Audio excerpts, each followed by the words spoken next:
శ్రీ మహాగణాధిపతియే నమః. శ్రీ గురుభ్యో నమః. ప్రహ్లాదుడి మాటలకు హిరణ్యకశిపుడికి చెప్పలేనంత ఆగ్రహం వచ్చింది. అటువంటి స్థితిలో హిరణ్యకశిపుడు ఒక స్తంభం వైపు వేలు చూపించి, ఈ స్తంభం నందు ఉన్నాడా అని అడిగాడు. అప్పుడన్నాడు ప్రహ్లాదుడు, అనుమానమా అన్నాడు. అయితే చూపించు అన్నాడు హిరణ్యకశిపుడు. నేను చూపించడం ఏమిటి, నువ్వు అడుగు వస్తాడు అన్నాడు ప్రహ్లాదుడు. వెంటనే హిరణ్యకశిపుడు సింహాసనం మీద నుంచి దిగి గద ఎడమ చేత్తో పట్టుకుని కుడి అరచేత్తో స్తంభం మీద ఒక్క దెబ్బ కొట్టాడు. అందులోంచి ఒక భయంకరమైన మెరుపు మెరిసింది. అది ప్రళయకాలంలో మెరిసే మెరుపు ఎలా ఉంటుందో అటువంటి మెరుపు వచ్చింది. ఆ మెరుపు కాంతికి అక్కడ ఉన్న వాళ్ళంతా స్పృహ తప్పి పడిపోయారు. ప్రళయకాలం నందు పిడుగులు పడితే ఎటువంటి చొప్పుళ్ళు వస్తాయో అంత భయంకరమైన ధ్వనులు వచ్చాయి.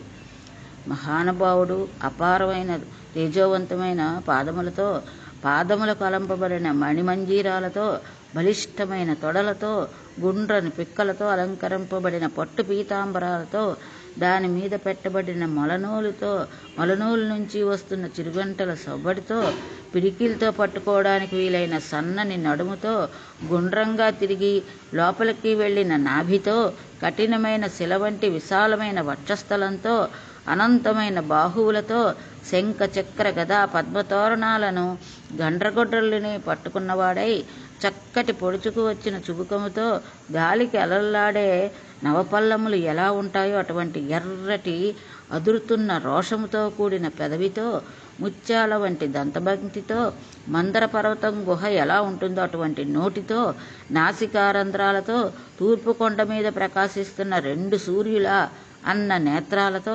విశాలమైన పాలభాగముతో, అంతటా ఆవరించి ఉన్న ఎర్రని జుట్టుతో, నవరత్న ఖచ్చితమైన కిరీటంతో, అటు ఇటు శిరస్సు కదుపుతూ ఉంటే, ఆయన రోమములు ఆకాశమంతా వ్యాపించి కొడితే ఆకాశమునందు సంచరించే సిద్ధుల విమానము అన్నీ కింద పడిపోయాయి. ఆనాడు స్తంభంలోంచి బయటికి వచ్చిన గర్జన చూస్తే, గజ్జరిల్లితే ఆ ధ్వనులకు సముద్రాలు తిరుగుబడ్డాయి. భూమి కంపించి బద్దలైపోయింది. ఎక్కడ వాళ్ళు అక్కడ సంభీభూతులై ఉన్నారు. ప్రళయం వస్తోందని అనుకున్నారు. అటువంటి మూర్తిని చూసి హిరణ్యకశిపుడు దుస్సాహం చేశాడు. కత్తి పట్టుకుని స్వామి మీద పడ్డాడు. స్తంభంలోంచి బయటికి వచ్చిన చంద్రహాసంతో దూసుకు వస్తున్న హిరణ్యకశిపుని ఆనాడు తాను ఎలా ప్రతిజ్ఞ చేశాడో అలాగా కలుగుతోంది. అక్కడ కలుగులోంచి బయటకు వచ్చిన ఎలుకను నాగుపాము ఒడిసిపట్టినట్లు తన ఎడమ చేత్తో హిరణ్యకశిపుని తొడ పట్టుకుని గడప దగ్గరికి వెళ్ళి ప్రళయకాలంలో వచ్చే ధ్వనిలాంటి గర్జన చేస్తూ ఆ గడప మీద కూర్చుని తన తొడల మీద పడేసి భయంకరమైన కనుబొమ్మలు 1000 ఇంద్రధనుస్సులు ఒక్కసారి విరిచినట్లుగా ముడివేసి ఘోరమైన స్వరూపంతో ఇలా చూస్తూ ఉంటే, మెరిసిపోతున్న దంష్ట్రలు, ఆ నోరు కాల్నాగులా వేలాడుతున్నట్టు నాలిక, పెద్ద గోళ్ళు, అటువంటి స్వామి తన బాహువుల నెట్టి తన గోళ్ళు చూపుతూ ఉంటే, ఆయన స్వరూపాన్ని చూసి కాళ్ళు చేతులు వేళ్లాడేసి ఆయనకి లొంగిపోతే, ఆగ్రహంతో తన భక్తుడిని ఇన్ని కష్టాలు పెట్టాడన్న క్రోధంతో మాట తప్పకుండా ఇంట్లో కాదు బయట కాదు, మధ్యన గడప మీద, ఆకాశం కాదు భూమి మీద కాదు,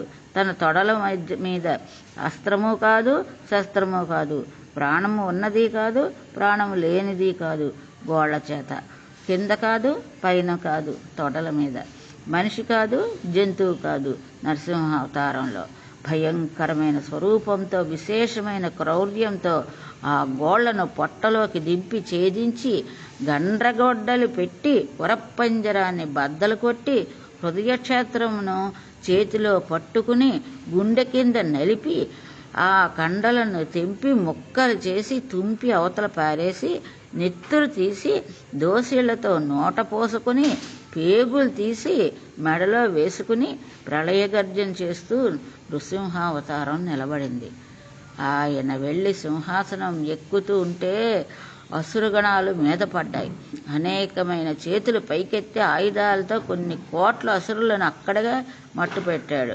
సింహాసనం ఎక్కి పాదపీఠం మీద పాదాలను ఉంచి కూర్చుంటే ఆనాడు బ్రహ్మగారు, దేవతలు, యక్షులు, గంధర్వులు, కిన్నరులు, కింపురుషాదులు అందరూ వచ్చి స్వామిని అనేక విధాలుగా స్తోత్రం చేశారు. ఆయన గూర్చిల్లుతున్న శబ్దానికి, ఆయన చేస్తున్న ప్రళయ గర్జనానికి ఎవ్వరూ తట్టుకోలేకపోతున్నారు. ఎవ్వరూ దగ్గరకు వెళ్ళలేక అమ్మవారిని చేరి, అమ్మ నీవు నిత్యానపాయినివి, నీవు మాత్రమే ఆ స్వామి స్వరూపానికి ప్రళయశాంతిని, ఉపశాంతిని చేయగలవు, నీవు స్వామివారి దగ్గరికి వెళ్ళి అని కోరారు. ఆవిడంది, ఇదేదో ప్రళయకాలం ప్రకాశించే సూర్యబింబంలా ఉంది, కానీ నేను సేవించే స్వామివారి ముఖమండలంలా లేదు.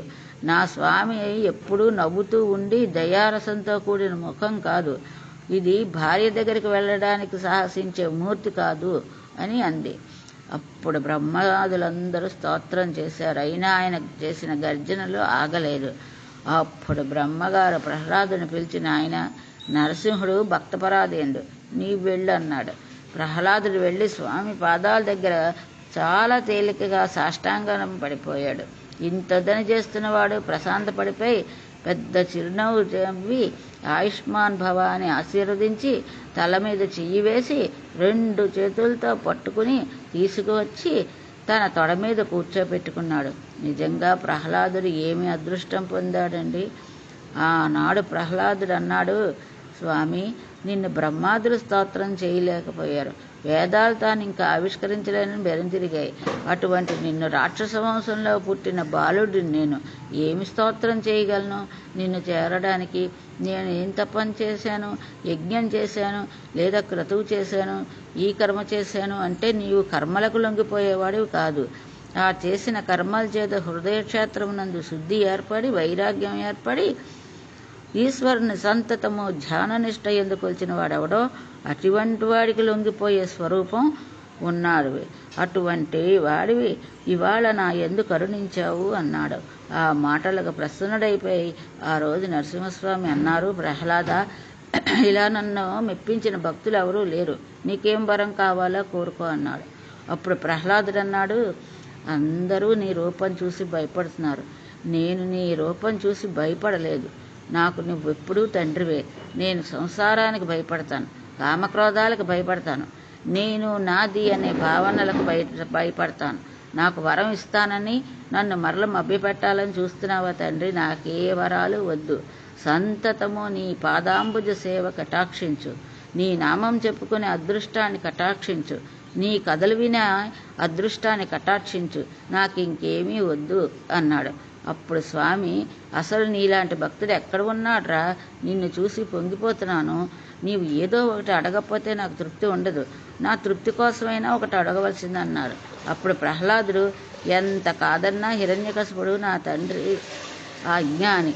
తండ్రి అతన్ని ఎన్ని నీచయోనుల్లో వెళ్తాడో అలా వెళ్లకుండా నా తండ్రిని నీ దగ్గరికి చేర్చుకుంటే, నా తండ్రిని కాబట్టి, నాకు జన్మ ఇచ్చిన వాడు కాబట్టి నేను సంతోషిస్తాను అన్నాడు. అంటే స్వామి పెద్ద నవ్వు నవ్వి, ప్రహ్లాద, నీ చరితము ధన్యము, నువ్వు ఎంత పెద్ద గొప్ప వరం అడిగావు.